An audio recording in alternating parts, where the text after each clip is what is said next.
It's official. It's a contest between a politician and a bureaucrat.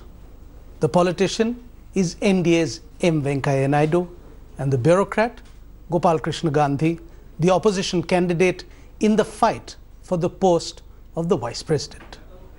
They both filed their nominations on 18th of July, but only one of them will be the Vice President of India when Hamid Ansari retires.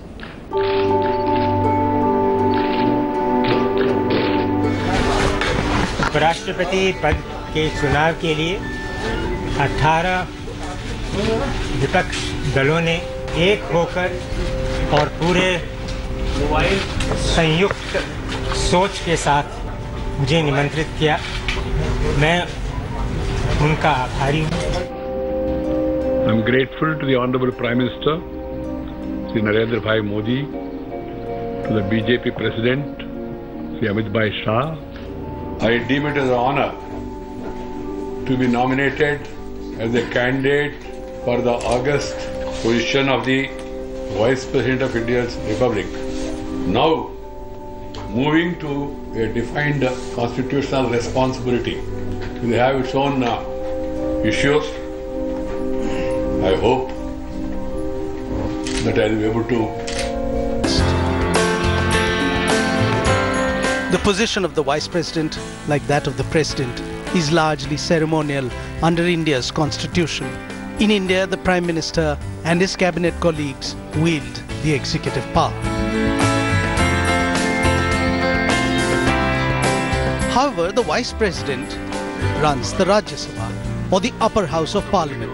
Currently, Prime Minister Narendra Modi's party lacks a majority in the Rajya Sabha and has faced problems getting its legislative agenda through. विपक्ष के जो माननीय शिक्षा मंत्री ने किया, हम walkout करते हैं इनके इस स्पीच पर। The outcome of the contest for the Vice President's post will be decided by the majority of the combined strength of both houses of Parliament, and that puts the odds in favor of the NDA candidate Venkaiah Naidu. While Venkaiah Naidu is a seasoned politician, Gopalkrishna Gandhi is the grandson of Mahatma Gandhi and a former governor of West Bengal. But let's look more deeply into what the two of them stand for and what they have done through their lives.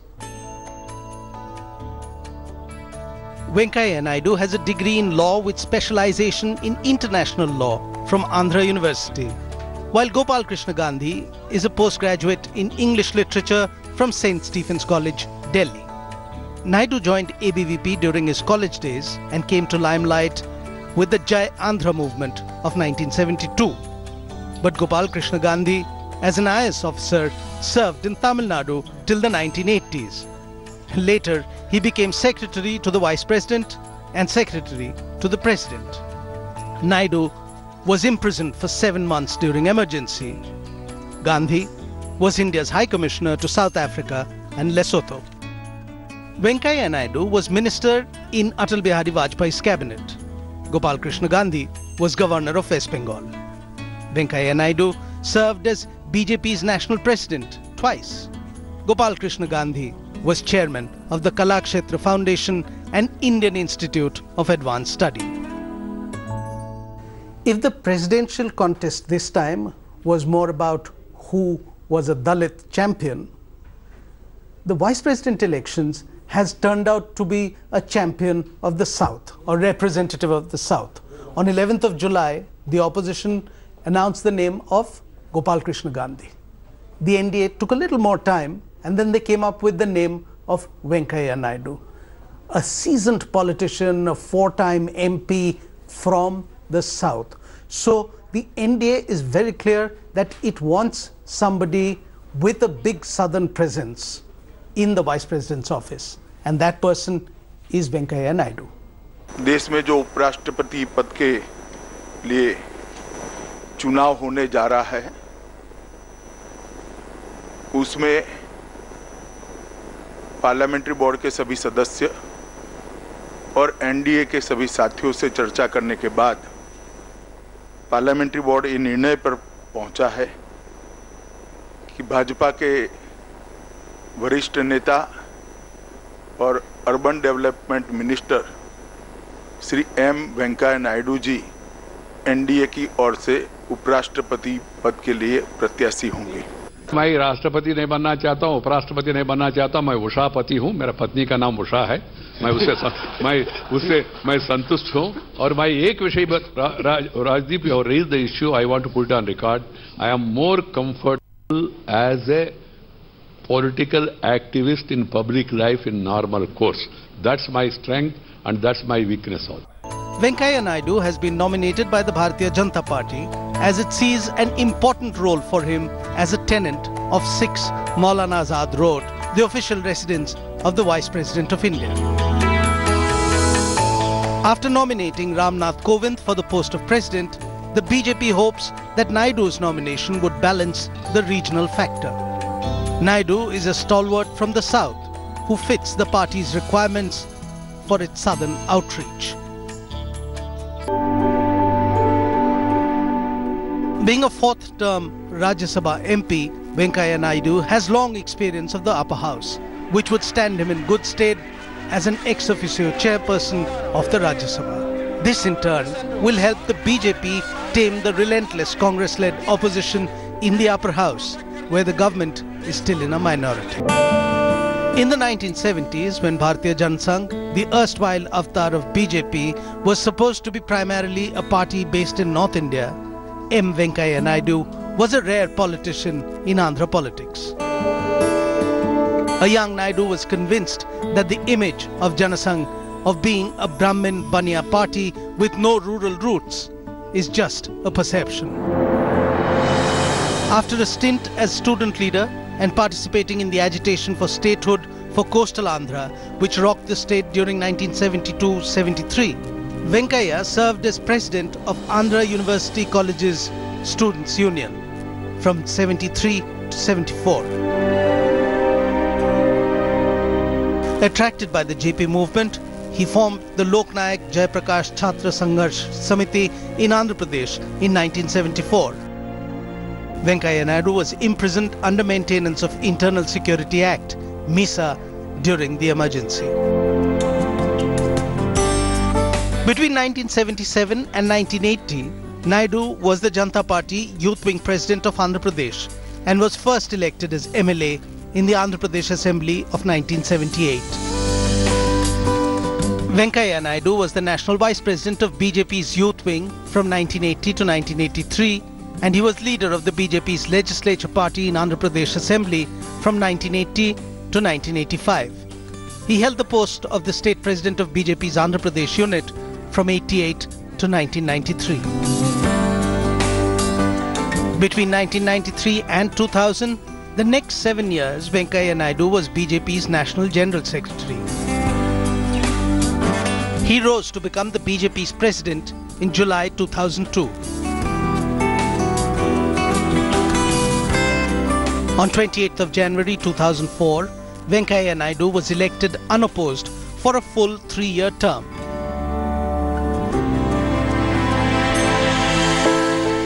After the defeat of the BJP-led NDA in the 2004 general elections, Naidu resigned from his post of BJP president and was succeeded by L.K. Advani. Today, Venkaiah Naidu is a dyed-in-the-wool BJP worker. And just like in the case of the president, the BJP's vice president nominee enjoys a clear edge over his opposition rival.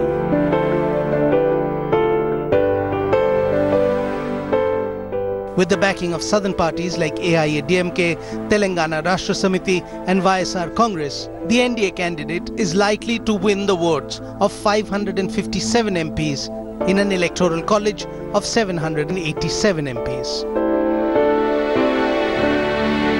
If the 13th President of India, before he became the President of India, was the go-to man in the Congress party, that is Pranab Mukherjee, before he became President, was the Congress's go-to man, Venkaiah Naidu is the BJP's go-to man. So if Venkaiah Naidu becomes the Vice President, it may be the Rajya Sabha's gain, but it would certainly be the loss for the BJP. Venkaiah Naidu is a politician and everybody knows that. But what about Gopalkrishna Gandhi? He's been a former governor of West Bengal, a former bureaucrat, the grandson of Mahatma Gandhi, on the paternal side, grandson of Rajagopalachari on the maternal side. But interestingly, Gopalkrishna Gandhi is possibly one person who does not need to flout his lineage to make his presence felt. He has earned a name for himself in his own right.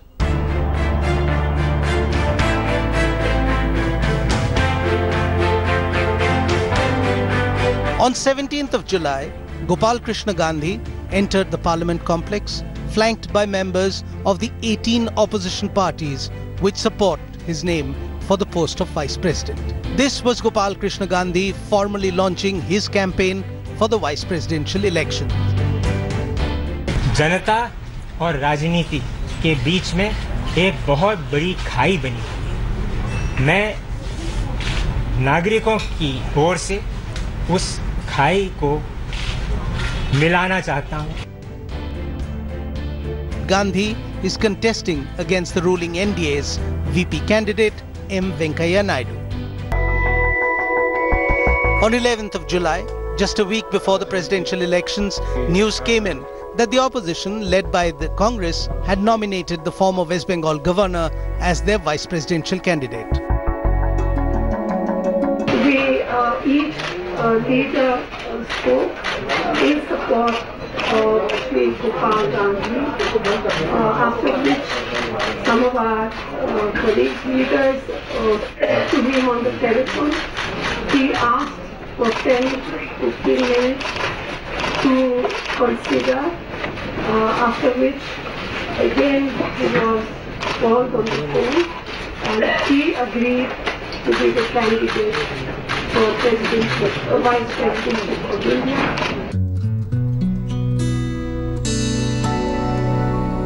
Not surprisingly, it was the Trinamool which officially proposed Gandhi's name for the post. In 2008, when West Bengal's Shingur was engulfed in protests over land acquisition for Tata Group's proposed nano car factory, West Bengal's soft-spoken, white-haired governor stepped in to bring calm among implacable political foes, bucking the trend that incumbent governors refrain from criticizing the state government. Gandhi's harsh criticism of the police firing on protesters agitating against alleged forcible acquisition of land by the then Left Front government sent his relations with the Buddhadev Bhattacharya government spiraling. The Trinamool Congress, then in the opposition, applauded the governor's statement and rode into the state assembly in the next election. But that didn't stop the left from supporting Gandhi's nomination in 2017. हम चाहते हैं कि ऐसे व्यक्ति उपराष्ट्रपति बने जो राज्यसभा को भी चलाने की जो जिम्मेदारी उनकी जो होती है और हमारे संवैधानिक व्यवस्था को उसको ध्यान से उसको लागू करने के लिए क्षमता और वो है कि एक धर्मनिरपेक्ष जनतंत्र का गणतंत्र जो भारत जो हमारा संविधान जो कहता है उसको जो है लागू करने वाले ऐसे व्यक्ति को हम चाहते थे और हम ऐसे माहौल में हम समझे कि गोपालकृष्ण गांधी इससे ज्यादा बेहतर क्वालिफाइंग कैंडिडेट और कोई होगा नहीं. But a day before Gopalkrishna Gandhi filed his nomination, the opposition candidate came under attack from Shiv Sena leader and Rajya Sabha MP Sanjay Raut for a mercy petition against the hanging of 1993 Mumbai blast accused Yaqub Memon. यही गोपालकृष्ण गांधी है जिसने देश के खिलाफ युद्ध छेड़ने वाले पाकिस्तान का एजेंट याकूब मेमन की फांसी रोकने के लिए जी जान से कोशिश की थी. Gandhi, in an attempt to settle the storm, responded after filing his nomination, declaring that he shared Mahatma Gandhi and Ambedkar's views on capital punishment. मेरे विचार में मरणदंड एक बहुत मध्यकालीन प्रणाली है जिसके आगे हमें बढ़ जाना चाहिए. महात्मा गांधी और बाबा साहेब आम्बेडकर मरणदंड के विरुद्ध थे. इससे ज्यादा कोई कारण होना ही नहीं चाहिए किसी को मरणदंड के विरुद्ध होने के लिए. A top bureaucrat, the grandson of Mahatma Gandhi and C. Rajagopalachari, has an impressive resume spanning several decades. Gandhi had a distinguished diplomatic career, serving as India's High Commissioner in South Africa and Sri Lanka, and as ambassador to Norway and Iceland. He also served as West Bengal governor between 2004 and 2009. An alumni of St. Stephen's College in Delhi, he had also served as the secretary to the Vice President of India in the 1980s. For 5 years, he was Joint Secretary to the President of India between the years 1992 and 2003, and then he retired from service. A regular columnist and an author, Gandhi had also translated Vikram Seth's A Suitable Boy into Hindi and wrote a play on Dara Shikoh. Gopalkrishna Gandhi had taken up teaching at a university before being called to the capital for the vice presidential elections. The NDA has massive majority in the lower house, while the opposition, led by the Congress, has a slim majority in the Rajya Sabha. So the possibility of Gopalkrishna Gandhi winning the vice presidential election still remains sketchy for the time being.